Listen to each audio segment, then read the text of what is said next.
কর্মে অধিকার রয়েছে কিন্তু ফলে নয়, এবং ব্যবহার ও চরিত্রিক বংশের পরিচয় হয়। ভগবান শ্রীকৃষ্ণের উপদেশ নিয়ে এই শ্রীমদ্ ভগবদ গীতা তৈরি হয়েছে, যেখানে রয়েছে ভগবান শ্রীকৃষ্ণের অনেক উপদেশ।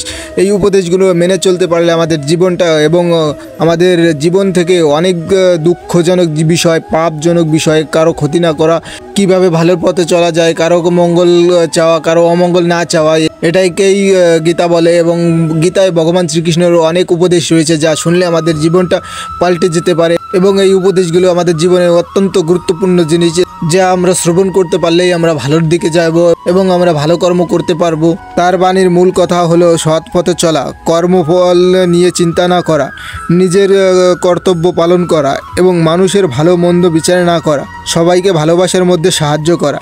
এমন কিছু উপদেশ নিয়ে আজকের ভিডিওটি শুরু করতে যাচ্ছি। যেমন কর্মে অধিকার রয়েছে কিন্তু ফলে নয়। এই বাণীটির মাধ্যমে ভগবান শ্রীকৃষ্ণ বোঝাতে চেয়েছেন যে মানুষের শুধু কর্ম করার অধিকার আছে, কর্মফল পাওয়ার অধিকার নেই। তাই কর্ম করতে যেতে হবে, কিন্তু তার ফল ভালো হবে না খারাপ হবে তা নিয়ে চিন্তা করা উচিত নয়।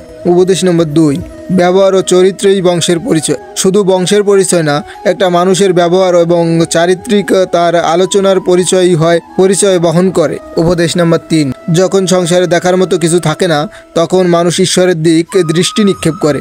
যেমন একজন মানুষের সবকিছু আশা ভরসা হারিয়ে ফেলে, তখন সে ঈশ্বরের শরণাপন্ন হয়। উপদেশ নম্বর 4, ধৈর্য ধরতে শেখো, কঠিন সময় চিরস্থায়ী নয়, সুখ সময় আসবেই।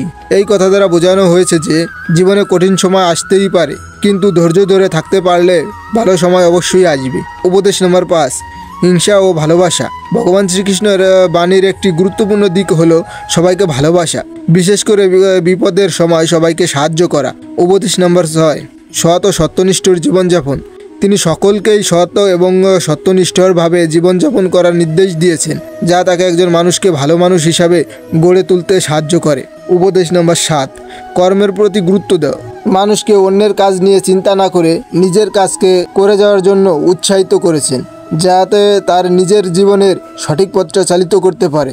এমন উপদেশ পেতে হলে আমাদের চ্যানেলটি সাবস্ক্রাইব করে পাশে থাকুন, এবং ভিডিওটি ভালো লাগলে লাইক কমেন্ট শেয়ার করে দিয়ে যাবেন। আর কমেন্ট বক্সে একবার হরে কৃষ্ণ বলার আমন্ত্রণ রইল।